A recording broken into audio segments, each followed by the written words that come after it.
Здравейте, пичове! С огромна гордост да ви покажа бръснача, който спасих от скрапа. Буквално. Тия Рисард 6/8 беше целия в ръжда. Дръжката беше също някаква окаяна.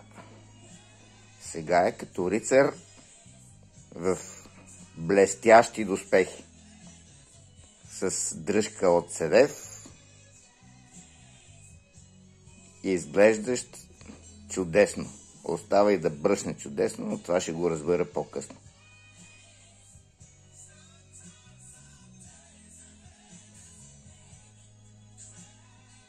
Благодаря за вниманието. Чао!